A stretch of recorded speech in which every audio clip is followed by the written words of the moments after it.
Hey guys, welcome back to a new video. Yes, here we are. If you're new here, welcome. I'm glad to have you here. And if you're not new and you came from another video, then I'm so glad to see you again. I've missed you. Yes I have. The wind agrees. As you can see, I'm in a beautiful location. Please take a minute to grasp this in, because this is beautiful, right? This is amazing. Today I actually want to talk about abundance versus lack mindset, something that honestly has drastically changed my life. You think you're being realistic, but really you don't think life has more for you. You call it humility, you call it being smart, but it's actually fear. You've been taught to shrink. You were not born to live small. So let's talk about it. Abundance versus lack mindset, and how to start living like you're meant for more. Let's really break it down. Let's define what is lack and what is abundance. Lack mindset, really in a nutshell, is thinking that life is limited, thinking that other people winning and having success means less success for you, thinking that you need to earn rest, love, joy, or success. So if you want an example of like lack mindset, oh my god, did you see that butterfly? Right here. You had to have seen that butterfly. It was so cute. So an example of like lack mindset is staying in a toxic relationship because you think you're not gonna find somebody better. You don't apply for a dream job because you assume that you're going to fail before you even try.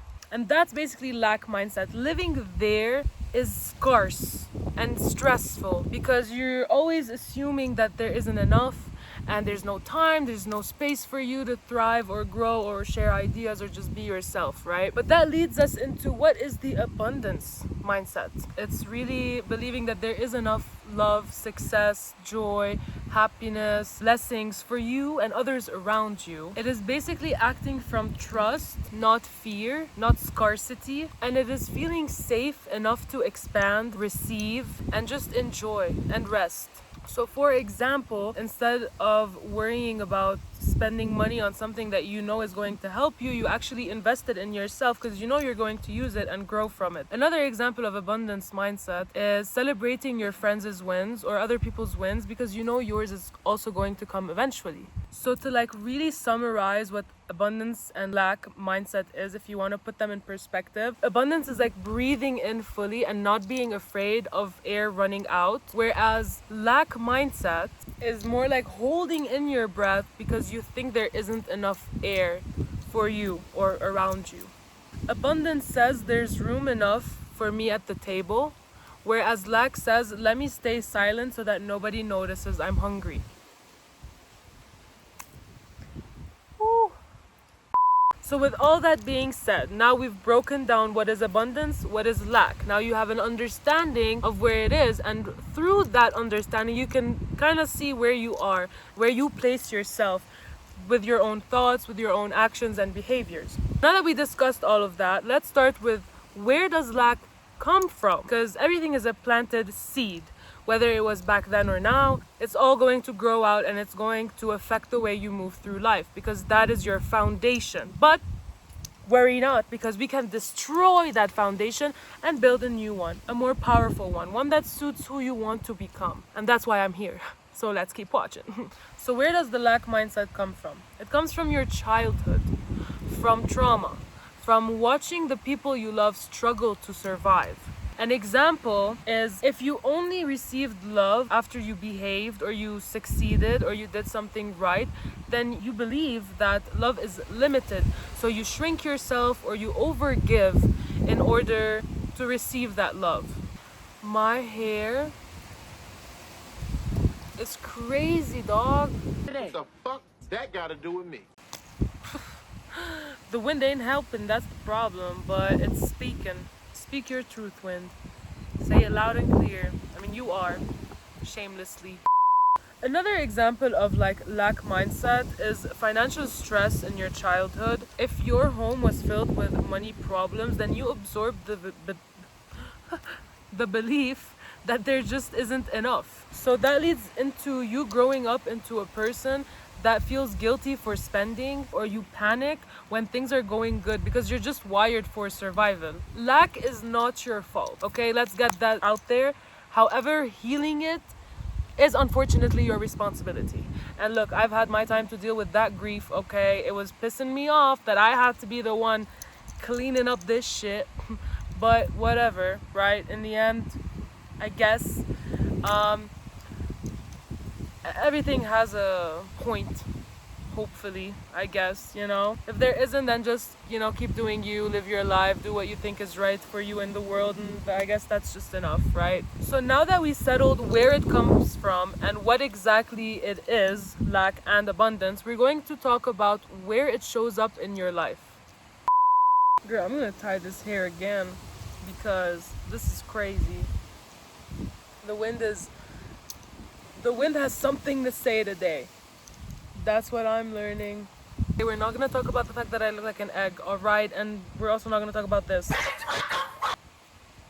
We're not gonna talk about it, okay? Now that we discussed what lack is, what abundance is, and where it comes from, we're going to talk about how it shows up in your life, right? Because that's the whole point, because it's affecting your life. This is why we need to take action and we need to change it, which is why this is our responsibility to heal it now. Blah, blah, blah, blah. So in relationships, if you're functioning from a lack mindset, most likely you're going to be a person that overgives, overshares, overexplains.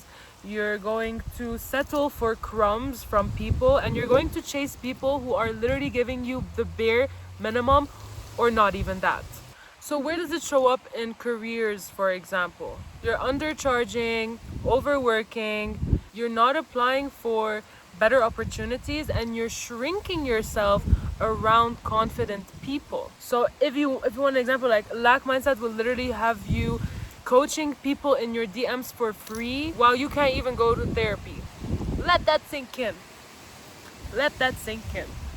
In money and choices, you either have a problem with hoarding, or you have a problem, or technically a fear around spending. You will end up growing to not really trust yourself to invest in things that are wise for you, or just invest wisely in general. And you're always going to go for the cheap option instead of the aligned or the better one, which will help you in the long run, because it's cheap by price, but its cost is your life. So no, really, it's not that cheap, and it's a problem that they minimize the prices of the things that are bad for you, you know, capitalism. But let's just leave that for another time, okay? And then lack can also show up in your self-worth, which really is like the basis of everything technically. And you're probably gonna struggle to receive compliments, even reject them. You're gonna be afraid to take up space, be afraid to voice out how you feel and your opinion. And worst of all, you're going to sabotage good things, because that's where you're coming from. You're always functioning from a state of fear rather from a state of faith or just trust in general. So like you keep asking for more, but when it does show up, you just don't know how to handle it. And it's not because you're ungrateful, it's because your nervous system still doesn't feel safe to hold that abundance yet. So now that you have all the details about what is lack mindset, where it shows up, and where it came from to begin with, then we're going to dive into the real part of this video: how to shift into abundance. Before we start, I would like to say that shifting into abundance is not like an overnight thing, right? It's not something you attract once and then that's all. It's not like a one wish thing. It's not like a genie coming out and telling you only have 3 wishes. It's something you practice every single day, and it is something that you will start attracting every single day in every single area of your life, and believing that you kind of have a million wishes, even more. You have infinite wishes from the universe, okay? You just have to believe that you deserve it, and you just have to have the little cheat codes. This is technically what this YouTube is for, so stay tuned, right? We're gonna drop a lot more lore into here. So the first thing we're going to do, right? We're going to reframe our language. We already agree that words are spells, right? What you say is technically what you believe and what you attract, and what you create into your reality. Your thoughts do that, right? But from your thoughts come the words you say, and da-di-da-di-da. From I can't afford this to how can I make this work? From I'm not ready to I'm growing into this. Language shapes your reality. So create doors you can walk through, not walls that shut you out. The second thing we're going to include Oh my God, what is that? is celebrating wins, small or big. So small wins count. Resting, journaling, choosing yourself in the small ways or the big ways. And you start to celebrate others without envy, without fear, without jealousy. Celebration teaches your brain on what's going right. It also teaches you that there is more coming and there is more for everyone, including you. Number 3, you're going to start to invest in yourself. Time, energy, or money, big or small. Rest is also very important. Rest is also a radical investment, right? Because you always hear you can't give from an empty cup, and that is true. And rest doesn't usually have to mean chilling in your bed for like 24 hours or days. But I mean, everybody their own shit, right? But it's important to give yourself the space to do what you need or feel the need to do, and then give yourself the grace to get up again and the forgiveness to try again from a place of empathy, compassion, and confidence, instead of just forcing yourself to do things, thinking there's no time, there's a lot of pressure and all of this. Remove those things when you need to invest in yourself, because investing in yourself is just as important as investing time into your work or investing time into your family or investing time in whatever. Number 4, give from a place of love. Share wisdom, kindness, support, and presence, because it really does expand you. And the more you freely give, the more you're telling the universe that I trust there is more. I trust there is more to give and more to receive. The last thing we're going to work on is number 5, which is visualizing and embodying it. You feel it in your body, your breath, your posture. You wake up every day and you ask yourself, what does the abundant version of me do right now? You were not born to survive. You were born to expand. Abundance isn't about pretending that everything is okay. It's about knowing that even when things are not, there is still more coming.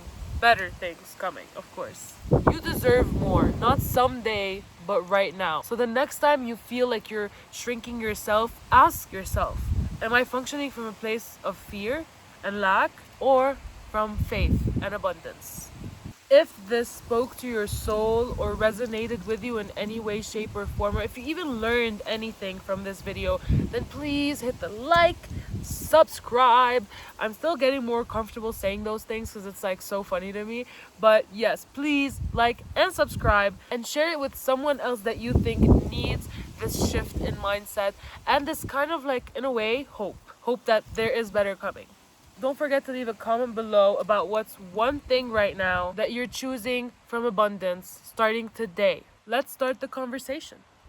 Thank you guys, and I hope you really enjoyed this video, and I'll see you guys in the next one. Mwah.